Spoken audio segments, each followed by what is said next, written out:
Assalamualaikum warahmatullahi wabarakatuh. Alhamdulillahirabbil alamin wal aqibatu lil muttaqin wala udwana illa 'alal zalimin. Asyhadu an la ilaha illallah wahdahu la syarikalah wa asyhadu anna Muhammadan abduhu wa rasuluh. Allahumma shalli wa sallim wa barik ala habibina wa nabiyyina Muhammadin sallallahu alaihi wasallam wa ala alihi wa sahbihi wa man tabi'ahum bi ihsanin ila yaumiddin. Allahumma la sahla illa ma ja'altahu sahla wa anta taj'alul hazna idza syi'ta sahla. Jamaah rahimakumullah, alhamdulillah. Pertama mari kita panjatkan puji syukur kita kepada Allah Subhanahu wa taala yang senantiasa memberikan taufiknya kepada kita. Salawat dan salam tak lupa kita junjungkan kepada Nabi kita Muhammad sallallahu alaihi wasallam. Tapi kita akan lanjutkan masih pembahasan tentang janaiz. Pada pertemuan yang lalu tentunya kita telah membahas terkait dengan hal-hal yang berkaitan dengan mengkafani mayit. Maka pada pertemuan ini kita akan membahas tentang sholatul janazah, yaitu mensolatkan jenazah. Jamaah rahimakumullah, hukum mensolatkan jenazah itu adalah fardu kifayah. Artinya adalah idza qama ba'd saqata anil baqin. Kalau sebagian kaum muslimin sudah mengerjakan, maka gugurlah kewajiban tersebut atas bagian lainnya yang diperintahkan oleh Allah. Jadi mensolatkan jenazah itu wajib, ya, sehingga nggak ada sikap berharap untuk mendapatkan sesuatu dari ahli waris ataupun keluarga mayit. Karena terkadang sebagian dari kita kalau diminta untuk mengimami sholat jenazah, maka kita berharap sesuatu dari keluarga si mayit. Nanti kalau amplopnya kecil dia nggak mau untuk mensolatkan jenazah. Dan ini masih ada di kalangan kita. Waliyadzubillah, solat jenazah itu hukumnya wajib, meskipun wajib kifayah. Tapi kalau Anda sampai berharap itu, berarti Anda tidak menunaikan kewajiban tersebut. Ya, hati-hati. Ya. Jangan dibiasakan. Begitu pula bagi kita semuanya. Kalau mungkin ada keluarga kita yang meninggal, jangan biasakan mensolatkan jenazah itu. Yang paling afdol adalah keluarga. Yang imam itu keluarganya. Gak usah manggil-manggil siapapun untuk jadi imam. Kalau kebetulan di masjid, ya pas yang mengimami sholat zuhur misalnya, atau ustadz setempat untuk mengimami, gak ada masalah. Tapi gak perlu manggil-manggil lalu kemudian antum diberatkan dengan memberikan sesuatu kepada orang tersebut. Ini kebiasaan buruk. Karena itu tugas kita sebagai kaum muslimin, sebagai bentuk penghormatan kepada kaum muslimin yang sudah wafat itu yang terakhir. Sehingga semaksimal mungkin kita menunaikan hak-hak mayit tersebut, seperti itu. Nah, hal ini diperintahkan oleh Rasulullah SAW tentang salat jenazah. Sebagaimana yang diriwayatkan oleh Imam Bukhari dan Muslim dari Abu Hurairah, bahwa seorang jenazah dibawa ke hadapan Rasulullah, sedangkan ia memiliki tanggungan hutang. Maka beliau bertanya, apakah ia meninggalkan sesuatu untuk melunasi hutangnya? Jika dikatakan kepada beliau bahwa ia meninggalkan sesuatu untuk melunasinya, maka beliau mensolatkannya. Jika tidak, maka beliau mengatakan kepada kaum muslimin, salatkanlah jenazah sahabat kalian ini. Ya. Nah, nanti kita akan membahas ini di poin terkait dengan mensolatkan jenazah yang masih memiliki hutang. Tapi yang jelas di sini ada syariat untuk mensolatkan jenazah berdasarkan hadis ini. Jadi seperti itu. Baik. Kemudian tentang keutamaan mensolatkan jenazah. Jadi inilah ya yang seharusnya kita cari, yaitu keutamaan mensolati jenazah mayit. Ya, disebabkan karena Seharusnya inilah yang kita harapkan, karena tidak akan ternilai dengan materi. Di antaranya adalah sebagaimana yang disebutkan oleh Rasulullah SAW tentang keutamaan mensalatkan jenazah. Diriwayatkan oleh Imam Muslim, beliau bersabda, "Man syahida shalah, barang siapa menyaksikan jenazah hingga disalatkan, hatta yusalla 'alaiha, falahu qiratun, maka ia mendapatkan 1 qirat." Jadi mensalatkan jenazah itu pahalanya 1 qirat. Wa man syahida hatta yudfana, dan barang siapa yang menyaksikan hingga dikuburkan, maka falahu qiratani, maka dia mendapatkan 2 qirat. Kila dikatakan wa mal qiratani, apa yang dimaksud dengan 2 qirat? Qal, maka Nabi SAW menjawab, mithlul jabalainil azimaini, seperti 2 gunung yang besar. Jadi 1 qirat kita mensalatkan jenazah. Daripada amplop 15.000, niatnya sudah beda, ya kan? Apalagi yang menjadi imam. Ya, subhanallah ya. Jangan dibiasakan ini di masyarakat kita, karena ini masih kewajiban kita sebagai seorang muslim untuk menunaikan hak muslim yang lainnya. Seperti itu. Kemudian saya tambahkan di beberapa dalil di sini, di antaranya hadis riwayat Imam Muslim dari Abdullah bin Abbas, bahwa seorang putranya meninggal di Qadid atau Al-Usfan. Maka Abdullah bin Abbas ini mengatakan, "Wahai Quraib, lihatlah apakah orang-orang telah berkumpul untuknya." Quraib mengatakan, "Aku pun keluar. Ternyata aku melihat orang-orang telah berkumpul untuk mensalatinya."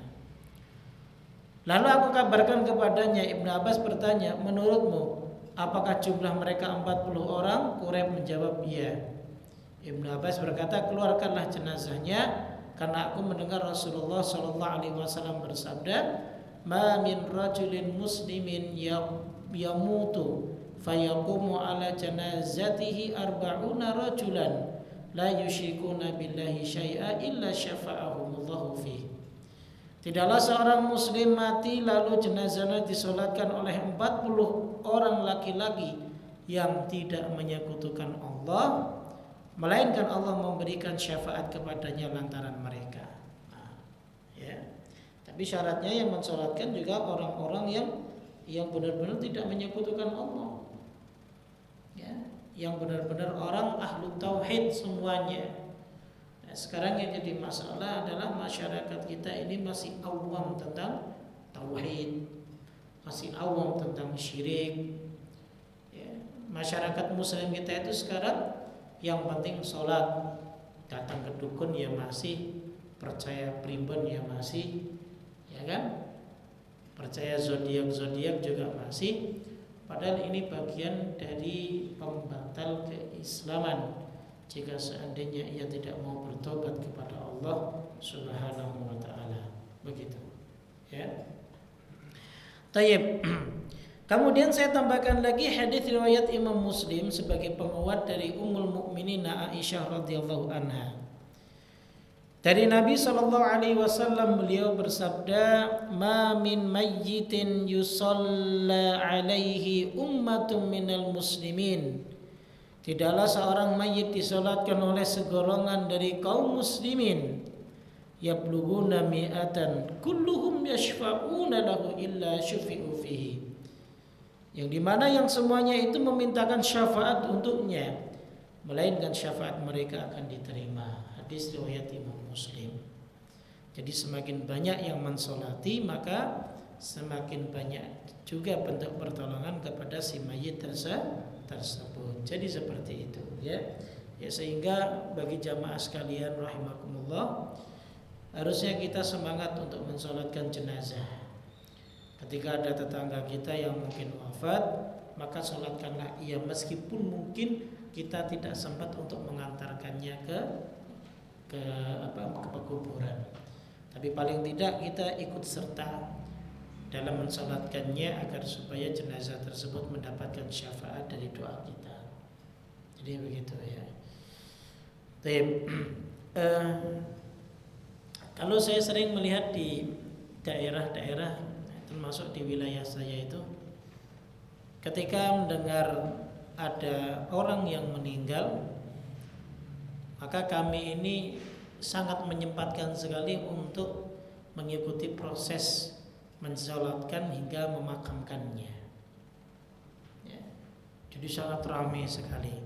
Nah, kalau saya kadang melihat di wilayah Jakarta ini kadang ya, misalnya wafat di hari-hari biasa ya, bukan hari Jumat, itu kadang kalau sudah disolatkan paling yang mensolatkan cuma 2 sholat, kadang nggak begitu banyak, paling mungkin 20 orang yang mengantarkannya ya. Kalau memang kita punya kesempatan ya, itu sangat bagus sekali sholatkan jenazah tersebut ya. Kalau di Masjidil Haram, di Masjid Nabawi itu setiap sholat 5 waktu itu kita pasti mensolati jenazah, pasti, nggak pernah nggak. Ada 3 jenazah, 2 jenazah, 1 jenazah, tiba-tiba salatu alal atfal rahimakumullah ya, salat jenazah anak-anak, as-salatu alal amwat rahimakumullah ya, salat yang meninggal lebih dari 2, as-salatu alal mayyit rahimakumullah, arti yang meninggal 1 setiap setelah salat fardu. Subhanallah ya, orang yang tinggal di sana itu dapat berapa kirat tuh ya, beribu-ribu kirat kita dapat ya. Belum nilai sholatnya itu kan, kalau di Madinah itu 1000 kali lipat dibanding sholat di masjid biasa. Kalau di Mekah 100.000 kali lipat ya. Makanya belum umrah ya umrah ya. Jadi biar antum merasakan ya, begitu luar biasa ibadah di sana. Nah, jadi seperti itu ya, itu keutamaan mensolatkan jenazah. Baik. Kemudian yang berikutnya ada masalah-masalah yang berkaitan tentang salat jenazah. Pertama, tentang posisi imam dalam salat jenazah. Al-Imam Syafi'i, Imam Ahmad dan sebagian mazhab Hanafiyah mengatakan bahwa imam itu berdiri sejajar dengan kepala jenazah laki-laki dan sejajar dengan bagian tengah jenazah perempuan. Nah, ini kata Imam Asy-Syafi'i, inilah yang benar ya. Dalil mereka adalah hadis dari Anas bin Malik bahwa Abu Ghalib Al-Khayyat berkata, aku menyaksikan Anas bin Malik mensalatkan jenazah seorang laki-laki, maka ia berdiri di sisi kepalanya, dalam riwayat lain di sisi kepala tempat tidur. Ketika jenazah tersebut diangkat, didatangkan lagi jenazah perempuan dari kalangan Quraisy atau dari kalangan Ansar.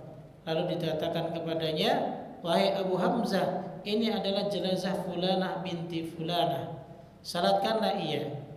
Maka Anas bin Malik mensalatkan lagi dan ia berdiri pada bagian tengahnya. Nah, ini athar sahabat yang dimana beliau ketika itu ditanya apakah Rasulullah melakukannya seperti yang engkau lakukan, dan apakah seperti itu pula terhadap wanita seperti yang engkau lakukan, maka Anas bin Malik menjawab iya. Maka Allah menoleh kepada kami seraya berkata, hafallahu itu, hafallah itu ya. Jadi seperti itu. Hadis ini diriwayatkan oleh Abu Dawud, Tirmidzi dan Ibnu Majah. Jadi ini pendapat yang sahih ya. Ada pendapat yang lainnya yang menyebutkan bahwa berdiri sejajar dengan dada mayit, baik jenazah laki-laki maupun perempuan. Tetapi hal ini dibantah oleh beberapa para ulama. Di antaranya adalah Syekh Al-Albani rahimahullahu taala. Tapi yang jelas yang benar adalah bahwa ketika jenazahnya laki-laki, maka sang imam berdiri tepat di kepala jenazah tersebut sejajar. Kalau perempuan maka tepat di tengah ya, tepat di tengah jenazah tersebut. Nah, ini pendapat yang paling benar. Baik. Kemudian yang berikutnya yang kedua, dianjurkan bersaf dalam 3 saf walaupun jumlahnya sedikit. Nah, jadi meskipun misalnya yang hadir cuma 20 atau yang hadir cuma 10, maka dianjurkan untuk membentuk 3 saf. Ya. Dianjurkan untuk membentuk 3 shaf. Nah, hal ini berdasarkan sabda Nabi Shallallahu Alaihi Wasallam yang diriwayatkan oleh Abu Dawud, Tirmidzi dan yang lainnya. Kata beliau, "Ma min mayyitin yamut fayusalli alaihi thalathata sufufin minal muslimin illa aujaba." Tidaklah seseorang mati lalu disolatkan oleh 3 saf dari kalangan kaum muslimin, melainkan wajib baginya surga. Ya. Jadi itu ya, petunjuk dari Rasulullah Sallallahu Alaihi Wasallam. Jadi seberapapun jumlahnya, maka hendaknya dibuat tiga shaf seperti itu. Baik. Kemudian yang berikutnya, jika seandainya yang meninggal itu jumlahnya lebih dari 1. Contoh misal ada jenazah laki-laki dan di situ juga ada jenazah perempuan. Dan bagaimana cara mensalatkannya?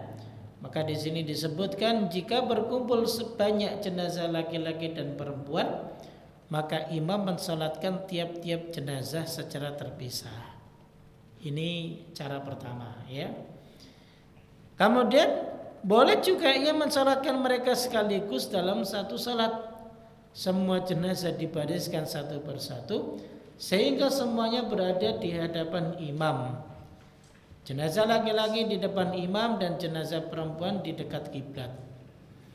Jadi misalnya ini kiblat sini ini yang perempuan ya, perempuan jangan dari sini, habis itu jenazah laki-laki seperti itu. Nah, boleh disolatkan bersamaan begitu. Ya.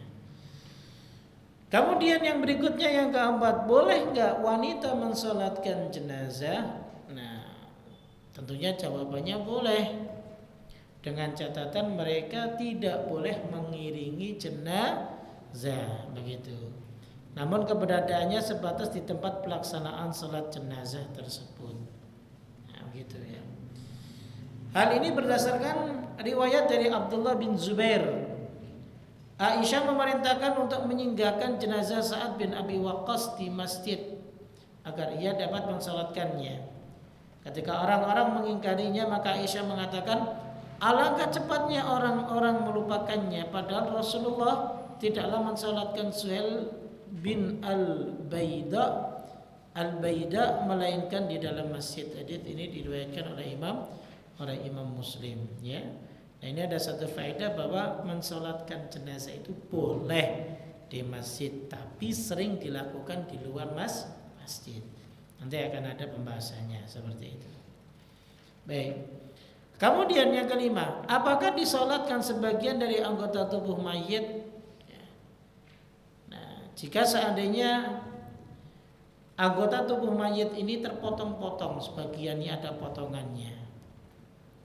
Ada beberapa riwayat, tapi riwayat-riwayat ini riwayat-riwayat yang mursal, dan bahkan ada yang sampai riwayat ini dhaif ataupun lemah. Tapi kesimpulan dari pendapat-pendapat mengenai masalah ini ada 3 pendapat. Pertama adalah dia disolatkan baik potongan itu sedikit maupun banyak. Ini pendapatnya Imam Syafi'i, Ahmad, dan pendapat yang dipilih oleh mazhab Al-Zahiri yaitu Ibnu Hazm. Pendapat yang kedua, jika ditemukan potongan tersebut lebih dari 10, dari separuh, maka dimandikan dan disolatkan. Jika ditemukan separuh, maka tidak dimandikan dan tidak disolatkan. Ini adalah pendapatnya Abu Hanifah. Ya. Sementara pendapat Malik dekat dengan pendapat ini, ya, berpendapat bahwa potongan yang sedikit tidak disolatkan. Misal ada jenazah hancur duar, ya, misal ada kapal tabrakan ataupun pesawat tabrakan, atau kasus yang terjadi di mana waktu ditabrak sama truk itu kan banyak yang terpotong-potong tuh ya. Nah di situ. Nah andaikan jenazah itu dikumpulkan, potongannya dikumpulkan dan dia lebih dari separuh, ya, maka itu tetap disolatkan. Tapi jika hanya separuh ataupun justru malah kurang, maka dia tidak perlu disolatkan. Nah, pendapat yang ketiga adalah ia tidak disolatkan secara mutlak. Inilah pendapat Dawud Adz-Dzahir. Baik. Ada kesimpulan ya dari sini adalah jika cenderung kepada pendapat jika potongan jenazah itu belum disolatkan, maka ia dimandikan dan disolatkan, kemudian dimakamkan. Namun jika mayit sudah disolatkan kemudian potongan tubuhnya ditemukan, maka tidak perlu disolatkan lagi, tetapi cukup dicuci kemudian dimakamkan. Wallahu a'lam. Kalau ini terkait dengan mungkin ada beberapa tubuh dari mayit itu terpotong dan tidak ditemukan. Tapi kalau sudah terpotong sampai hancur misalnya kan, nah kalau ditemukan hanya separuh maka dia tidak disolatkan, begitu. Tapi kalau ditemukan lebih dari separuh, misalnya yang ada cuman kaki sama tangannya aja, ya dia tetap harus disolatkan. Itu menurut pendapat para ulama. Wallahu a'lam bishawab. Kemudian yang berikutnya, tidak disolatkan potongan tubuh orang yang masih hidup. Misal orang tabrakan dan kakinya akhirnya hancur, mau nggak mau dia harus diamputasi. Dokter kemudian mengambil tindakan amputasi, dipotong kakinya. Orang yang masih hidup, nah apakah kakinya disolatkan? Maka tidak. Ya. Tidak perlu potongan tersebut disolatkan. Nah, jadi seperti itu ya. Baik, kemudian yang ketujuh, mensolatkan janin yang gugur atau anak-anak. Pertama, anak-anak, yang dimaksud anak-anak di sini adalah anak-anak yang belum balik. Ya, ia disyariatkan untuk disolatkan tetap. Ya. Adapun janin yang gugur, maka tidak ada perbedaan pendapat para ulama bahwa bayi yang gugur jika telah berteriak atau bersin maka ia disolatkan. Saya juga terkadang bingung bahasa ulama nih. Jika ia berteriak atau bersin, bagaimana mau berteriak orang di dalam kan begitu, ya kan? Atau bagaimana mau bersin? Kecuali kalau dia sudah lahir, ya kan? Nah istilah gugur itu kan berarti kan meninggal di dalam, ya enggak? Gimana mau berteriak? Mungkin kalau saya terjemahkan bahasanya begini, kalau dia sudah punya nyawa berarti disolatkan. Tapi kalau dia belum diberi nyawa maka tidak boleh disolatkan.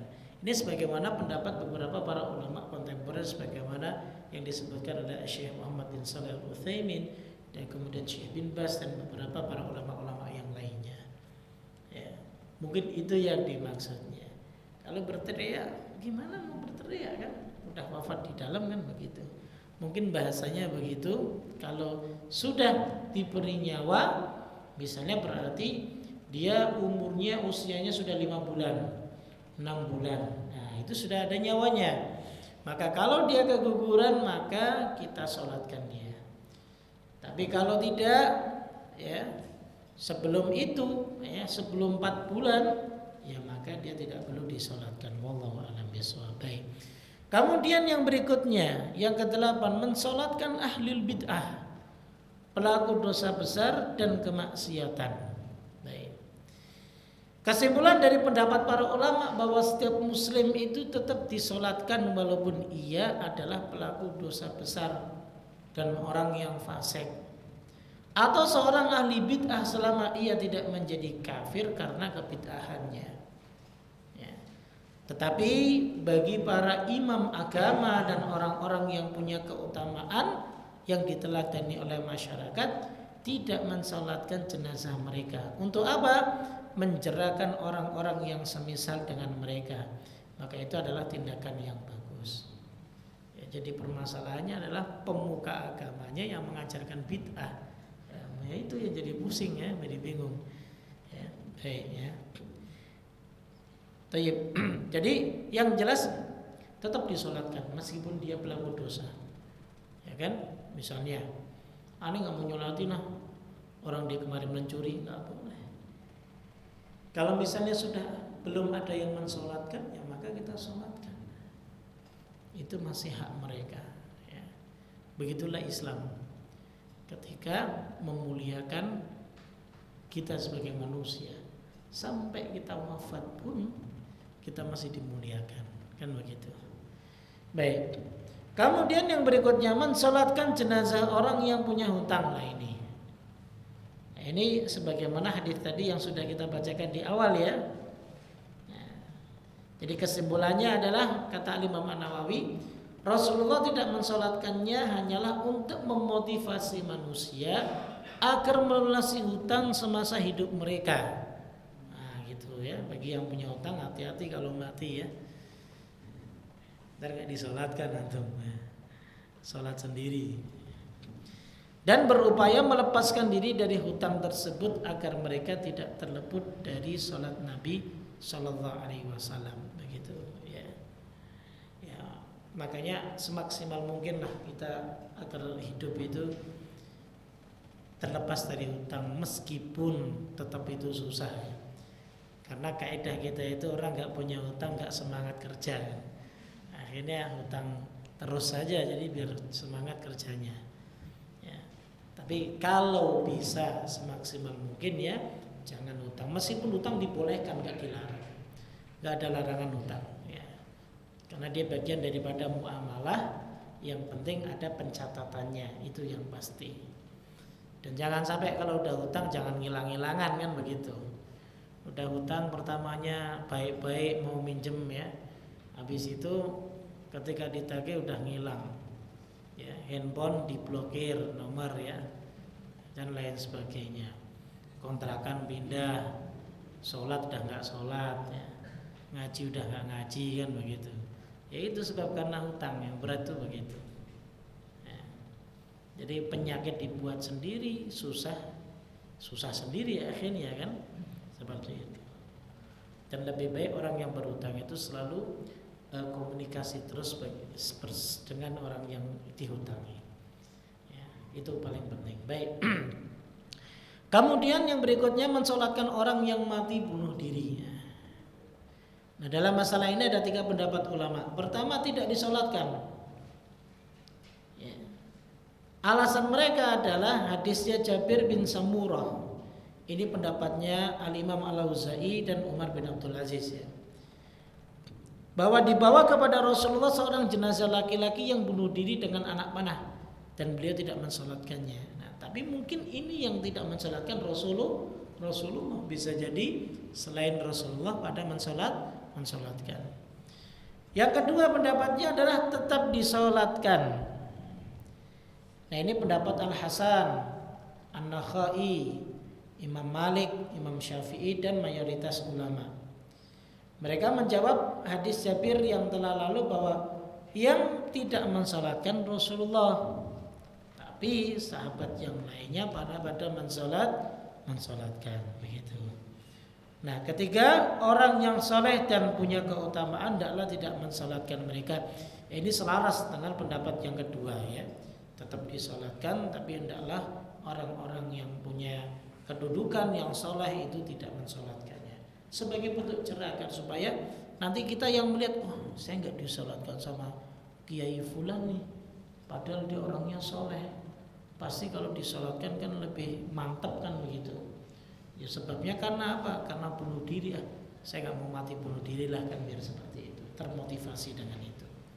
Baik. Kemudian yang berikutnya yang ke-11, apakah orang yang mati syahid di medan pertempuran harus disolatkan? Di sini para ulama berbeda pendapat. Pertama, tidak disolatkan. Ini pendapatnya Imam Syafi'i, satu riwayat dari Imam Ahmad, dan kemudian mazhabnya Imam Malik. Hadisnya adalah dari Jabir yang marfu tentang syuhada perang Uhud.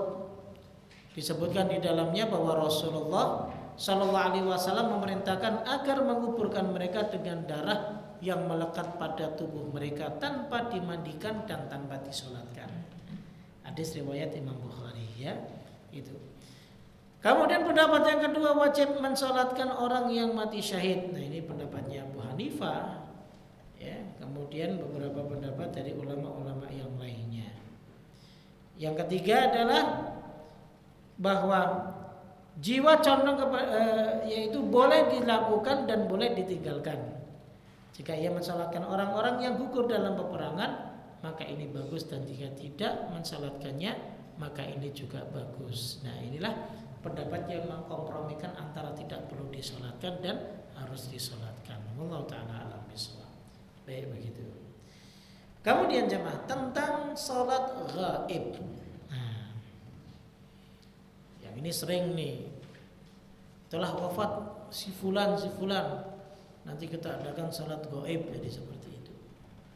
Apa sih yang dimaksud dengan sholat gaib? Sholat gaib itu melakukan sholat tanpa ada mayit, ya, melakukan sholat tanpa ada mayit. Baik. Para ulama punya 3 pendapat. Pertama, boleh melakukan salat gaib. Nah, ini pendapatnya Syafi'i dan satu riwayat dari Imam Ahmad. Sandaran mereka dalam masalah ini adalah Rasulullah mengabarkan kepada manusia tentang kematian Najasyi pada hari wafatnya. Kemudian beliau keluar bersama mereka ke mushola, lalu beliau bertakbir 4 kali, takbir yakni salat gaib.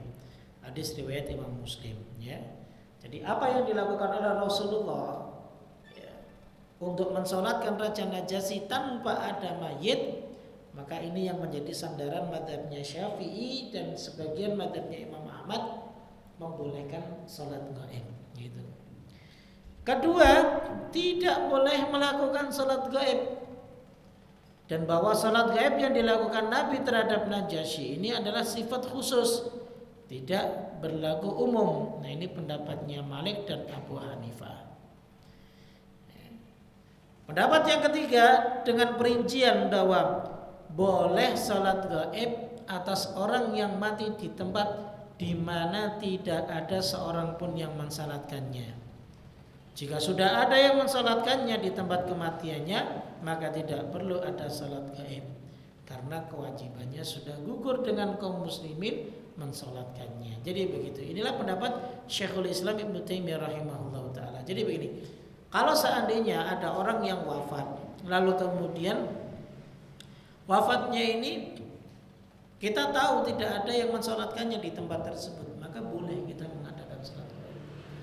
Tapi kalau sudah diketahui ada yang mensolatkannya, ya sudah, tidak perlu. Ya, makanya seandainya salat gaib ini dianjurkan, tentunya kita harus mensolatkan semua jenazah kaum muslimin di dunia ini yang wafat.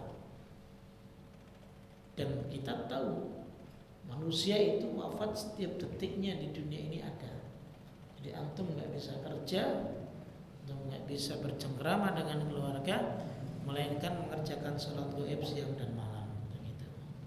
Ya, nah itu memberatkan tentunya kan, seperti itu. Wallahu taala alam bissawab. Kemudian yang berikutnya 13, boleh nggak mensolatkan jenazah orang kafir? Tentunya nggak boleh, jelas. Ya. Buat apa orang kafir disolatkan jenazahnya? Orang dia kafir, dianya nggak sholat, masa kita sholati, kan begitu. Ya. Kemudian yang berikutnya, mensolatkan jenazah anak-anak kaum musyrikin. Nah, ini tidak boleh mensolatkan mereka.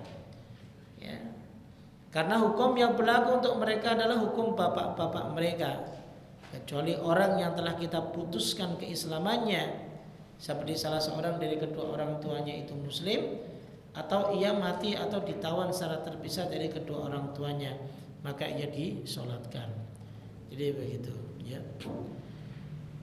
Kemudian yang berikutnya 15, hukum apabila ditemukan mayat yang tidak diketahui identitasnya, dia muslim atau kafir, maka zahirnya dari perkataan para ulama adalah dalam masalah ini ialah dengan melihat tanda-tanda keislamannya, seperti khitan, pakaian, inai, dan tanda-tanda kaum muslimin lainnya.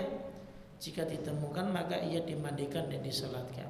Jika tidak ada tanda-tanda itu, berarti ia berada di negeri Islam, maka ia dimandikan dan disolatkan. Jika ditemukan di negeri kafir, maka tidak dimandikan dan tidak disolatkan. Demikian yang dinyatakan oleh Imam Ahmad. Jadi begitu, ya.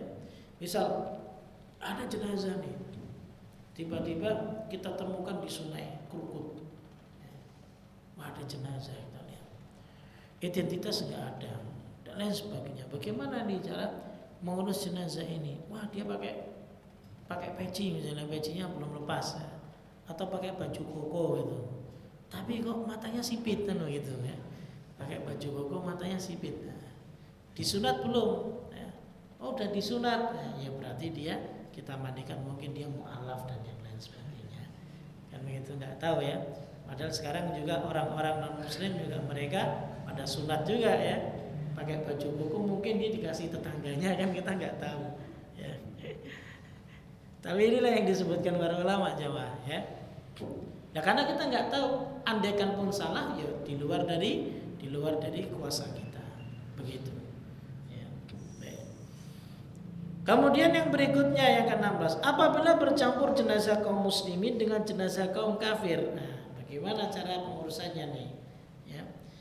Para ulama berselisih tentang masalah ini dalam dua pendapat. Pertama, jika bercampur baur jenazah kaum muslimin dengan jenazah kaum musyrikin dan tidak bisa dibedakan, maka disalatkan seluruh jenazah dengan meniatkan untuk mensalatkan kaum muslimin. Biasanya kan terkadang ada gempa, ya kan, yang dimana bangunan-bangunan roboh. Nah, contohnya ada hotel yang roboh kan begitu. Di situ ditemukan banyak jenazah. Lalu kemudian dikumpulkan, lah bagaimana nih kita mau mensalatkannya kan begitu. Andai kan sudah ditemukan kan. Nah, maka kita niatkan kita mensalatkan jenazah khusus kaum muslimin. Jadi begitu ya. Kemudian yang kedua, jika bercampur baur antara jenazah kaum muslimin dengan jenazah kaum kafir, dan yang paling banyak adalah jenazah kaum muslimin, maka mereka dimandikan dan disalatkan, kecuali jika diketahui bahwa ia kafir. Begitu. Tetap sama lah ya. Nah, jadi seperti itu. Baik. Kemudian jamaah yang berikutnya yang ke-17, di manakah jenazah disolatkan? Nah ini. Pertama, mensolatkan jenazah di musola atau tempat khusus untuk mensolatkan jenazah tanah lapang. Ini dianjurkan. Karena kebanyakan dari solat-solat jenazah yang dilakukan oleh Nabi SAW adalah di musola. Musola itu bukan musola kita, musola buat solat ya. Kalau istilah orang Indonesia itu musola itu berarti masjid kecil. Sebenarnya musola pun disebut dengan masjid. Nah, kalau yang ada sholat Jumatnya disebut masjid jami'. Begitu. Perbedaannya begitu jamaah. Ya. Berarti kalau di sini buat sholat Jumat Pak ya, berarti ini disebut masjid jami'. Kalau Al-Falaq misalnya itu masjid Al-Falaq sebenarnya, bukan musola. Ya, istilah orang Indonesia saja untuk membedakan mana yang untuk sholat Jumat dan mana yang tidak untuk sholat Jumat. Andaikan pun kita menyebut masjid Al-Falaq juga nggak masalah, nggak apa-apa. Cuman urufnya, kebiasaan masyarakat Indonesia, kalau masjid berarti untuk khutbah Jumat, untuk sholat Jumat, ya. Sehingga dibedakan menjadi musola atau surau biasanya begitu. Ya. Baik. Nah yang dimaksud musola di sini adalah tanah lapang biasa, ya tanah lapang biasa. Jadi begitunya dianjurkan di tempat itu, tidak di masjid, ya begitu. Nah boleh enggak kalau mensolatkan di dalam masjid? Ya hukumnya boleh. Meskipun ada perbedaan pendapat ulama, ada yang memakruhkan, ya. Ada yang memakruhkan, ada yang lebih mengatakan bahwa itu dianjurkan karena apa? Bisa menjaga kebersihan, ya. Jadi begitu ya. Kalau bisa menjaga kebersihan masjid maka dianjurkan. Dan lebih, kenapa di masjid apalagi sekarang ya kan, kalau dulu itu kaum muslimin di zaman Nabi ya, ataupun generasi-generasi berikutnya ketika mendengar orang yang wafat itu berbondong-bondong ingin mensolatkannya gitu. Nah kalau kita kan terkadang menunggu jamaah sholat sekalian agar supaya mensolatkannya lebih banyak. Jadi terkadang begitu, sehingga ya tidak mengapa andaikan disolatkan di masjid seperti itu. Baik. Kemudian yang berikutnya, mensolatkan jenazah di atas kuburan boleh enggak? Kita menyolatkan jenazah nih di atas kuburan, misal jenazah sudah dikubur, kita belum sholat nih, belum mensolatkannya. Nah ini ada 3 pendapat. Yang pertama boleh. Ya, ini pendapat mayoritas ulama. Karena Nabi pernah melakukannya. Pendapat kedua, tidak boleh salat di atas kubur secara mutlak, karena nanti dikhawatirkan menyembah kubur tersebut begitu, jadi kesyirikan. Yang ketiga, tidak boleh salat di atas kubur kecuali jika ia dikuburkan sebelum disolatkan. Misalnya dia dikuburkan lupa belum disolatkan misal, kayaknya nggak mungkin ya orang menguburkan itu tentu sudah mensolatkan meskipun 1-2 orang itu sudah mensolatkan. Ya, kecuali mungkin dia jasad ditemukan kemudian identitasnya diketahui tapi orangnya ngasal-ngasal menguburkan saja. Setelah diketahui oh ya dia muslim kita harus solatkan, nah solatkan itu boleh. Mungkin kalau kasusnya seperti itu. Tapi yang jelas bahwa hukumnya boleh kita mensolati mereka di atas kubur. Jadi begitu ya. Dan bukan berarti kita mensolati solat di atas kuburan ya, tidak ya. Itu bab lain, itu tentang masalah akidah ataupun keyakinan. Wallahu taala alam bisawab. Baik. Singkat tata cara salat jenazah. Pertama takbir. Berapa kali takbir? 4 kali. Ya. Baik ya. Ada masalah jika ia meninggalkan satu takbir yang telah diniatkannya, apa yang harus dilakukan? Ia menyempurnakan takbir itu. Ya. Jadi begitu, misalnya cuma 3 atau dia telat, ya berarti dia menyempurnakan takbir tersebut. Apakah mengangkat tangan pada saat takbir? Boleh mengangkat tangan, boleh tidak mengangkat tangan. Ya, begitu. Mengangkat tangan boleh. Ini sebagaimana yang dilakukan oleh Ibnu Umar. Ya. Tidak mengangkat tangan juga tidak mengapa. Kemudian apakah disyariatkan membaca doa istiftah? Maka tidak ada syariatnya. Baik. Kedua, membaca surat Al-Fatihah dalam sholat jenazah. Ya. Sudah ya, pastilah ini dalilnya. Ketiga adalah bersalawat atas Nabi SAW pada takbir kedua. Pada takbir kedua sholawat, setelah istiftah takbir pertama, setelah Al-Fatihah takbir pertama, takbir kedua sholawat. Kemudian yang keempat mengikhlaskan doa untuk mayat setelah takbir seluruhnya, yaitu misalnya takbir yang ketiga. Doanya apa? Allahumma ighfir lahu warhamhu wa'afihi wa'fu anhu sampai selesai. Kita bisa baca situ. Ya.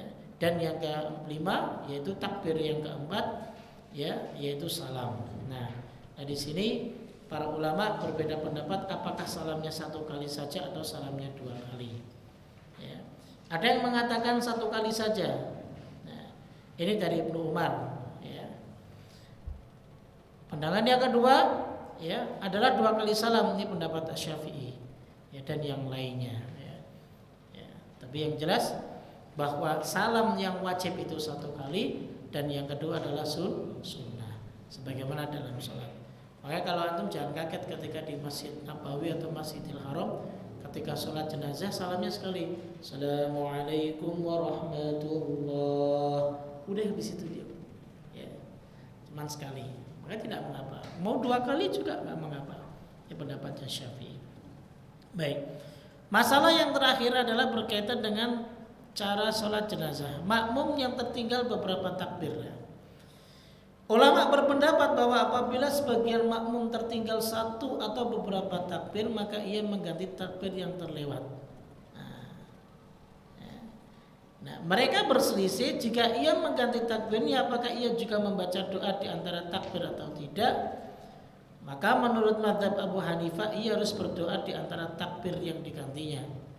Adapun Malik dan Syafi'i berpendapat bahwa ia mengganti takbirnya saja tanpa membaca doa. Nah, ujar mereka mengatakan harus menggantikannya adalah sabda Nabi SAW, apa yang kamu dapati maka kerjakanlah dan apa yang luput darimu maka sempurnakanlah, begitu ya. Nah, intinya adalah bahwa boleh kita cuman mengganti takbirnya saja, ini sebagaimana mazhabnya Syafi'i, atau setiap takbir kita berdoa. Jadi ketika kita tertinggal 2 takbir, misal kita takbir pertama, yang lain takbir ketiga, berarti kita membaca yang lainnya. Ya, mereka yang sudah itu membaca doa, berarti kita membaca Al-Fatihah dulu. Setelah takbir kedua, mereka takbir keempat. Nah, kita membaca apa? Sholawat. Kita takbir ketiga baca doa yang pendek saja. Allahumma ighfir lahu warhamhu wa'fu anhu. Sudah itu. Kemudian takbir keempat kita salam. Nah, begitu. Wallahu taala alam bisawab. Inilah secara singkat fikih tentang mensolatkan jenazah. Baik, sebelum saya tutup ada yang ditanyakan silakan.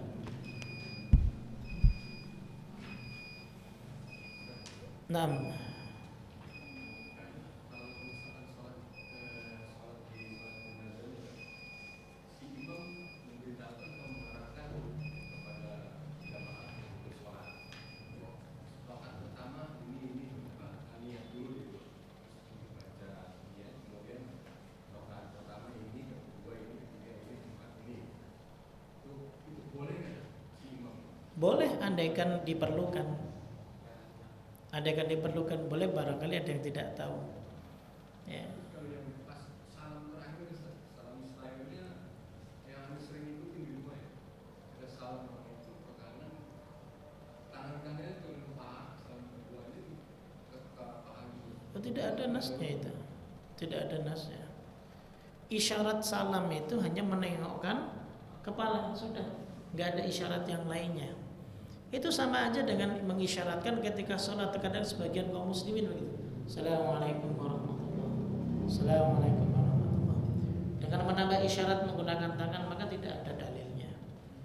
Jangan merusak ibadah kita dengan kita menambahi sesuatu yang tidak ada dalilnya. Cukupkan yang ada saja. Wallahu a'lam. Yang lain.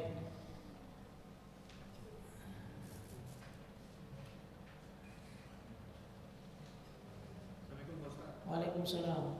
Tanya habis setelah dalam keluarga itu meninggal, itu dalam keluarga suka ada hari pertama, hari kedua sampai 40 hari yasinan. Hukumnya gimana? Tayyib.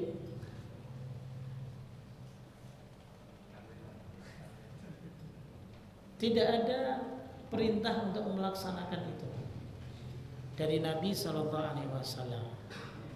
Ya, sehingga kalau mau berbicara bagaimana hukumnya, terkadang ini perkara yang sensitif. Sensitifnya gimana? Begini, karena mereka beranggapan bahwa itu kebaikan, amal kebaikan dikerjakan, yang dibaca baik-baik, semuanya baik-baik dan berupa sedekah dan yang lain sebagainya.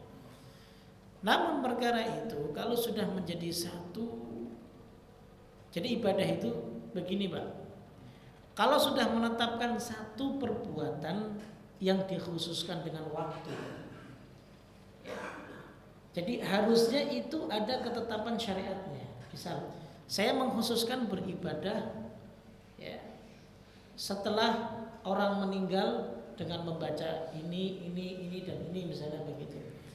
Maka kalau sudah dikhususkan itu harus ada petunjuknya. Jadi begitu ya.